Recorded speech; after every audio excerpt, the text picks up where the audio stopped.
Thank you for your interest in the Boston University Questrom School of Business. As you look to put together an application, you probably have some questions about the GMAT and the GRE, as well as your transcripts. But before I give you some answers to your questions and some tips to help you along the way, it's probably important for you to understand how we evaluate these factors in the admissions process.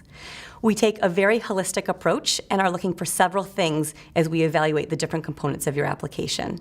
We're trying to figure out why you're interested in the MBA and how it relates to your goals.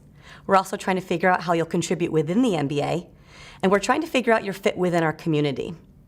We're also trying to detect your academic and quantitative ability, because as amazing as the rest of those things are, if we don't have evidence that you can successfully graduate, the rest sort of won't matter. So the standardized tests and the transcripts are the only two factors that help us determine your academic and quantitative ability. So because of that reason, they're both really important. They also work together, because together they help us paint a better picture as to how you'll be as a student in our classroom. Also because of that, one can help offset the other. For example, if your GPA is a little lower than you'd like, having a higher GMAT or higher GRE score can help to sort of balance it out. So let's talk a little bit more about the GMAT and the GRE. We accept either exam and have no preference for either, and actually encourage you to take whichever exam you feel most comfortable taking that you think you can perform the best on. We also don't waive either, so you will be required to take one or the other.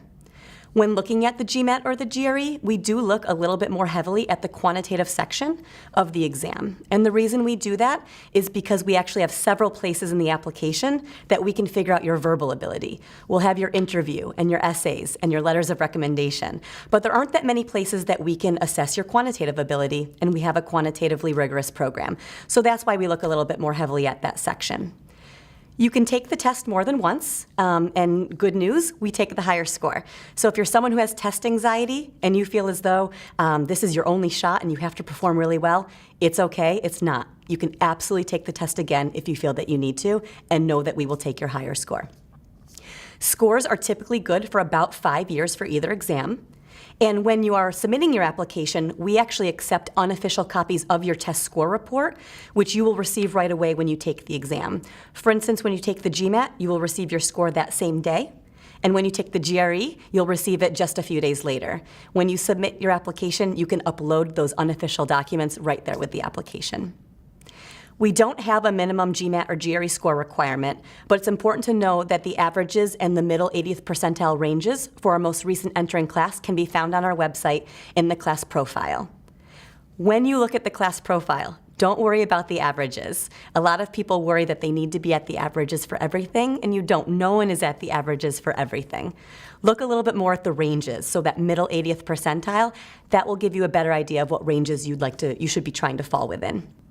Also, one last piece of advice when you're preparing for these exams, take some practice tests. Not only will they help you become more comfortable with the exam, but they'll help you see where you're starting and establish a baseline. You may take a practice test and realize you're right where you want to be, and you can go take the exam that same day. Or you might decide that you need a little bit of studying. Either way, don't take the test cold. So let's switch gears and talk a little bit more about your transcripts. It's not just the overall GPA that you earned, but the coursework you took to get it, trends, and time since graduation. So for example, if you took really rigorous coursework while you were in school, but it affected your GPA, that's okay. We see that and we'll know that that's what happened. We'll also see if maybe you started off poorly but you got better as you went, and that maybe you were a better student when you finished than you were when you started. We'll also look a little bit more closely at your performance in any quantitative classes you took. Now, don't worry if you didn't take any quantitative classes. Plenty of the people who enter our program haven't taken quantitative classes, and it's not a requirement. But if you took them, we'll see how you did. If you didn't take them, it just means that your performance on the quantitative section of the GMAT or GRE will become a little bit more important, because it might be the only place where we can detect your quantitative ability.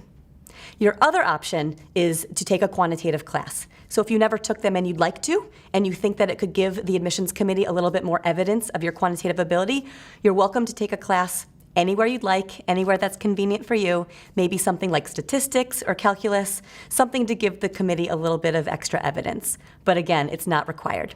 Like the GMAT and the GRE, there is no minimum GPA requirement, and the averages and the ranges can be found on our website.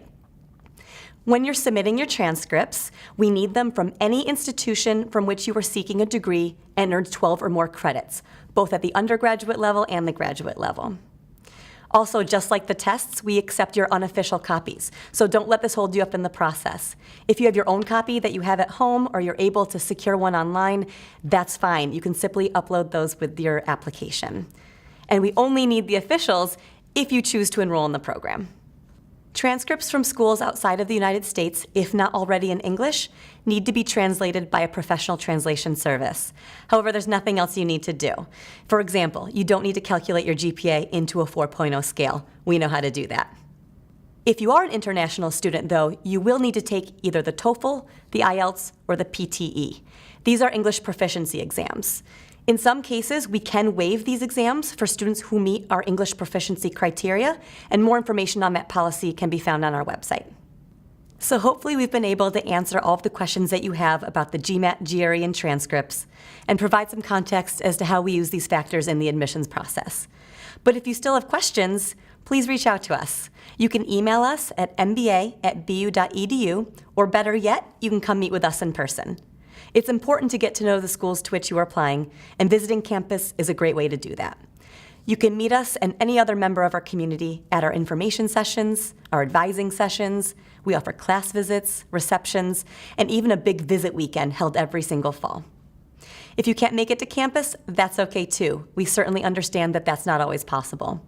We offer several other options, from virtual information sessions and webinars to receptions, dinners, and fairs all over the world. You can learn more by visiting the admissions event section of our website. If you have questions about the other aspects of the application, I encourage you to watch the other videos here on our website as well. We look forward to getting to know you and to reviewing your application in the near future.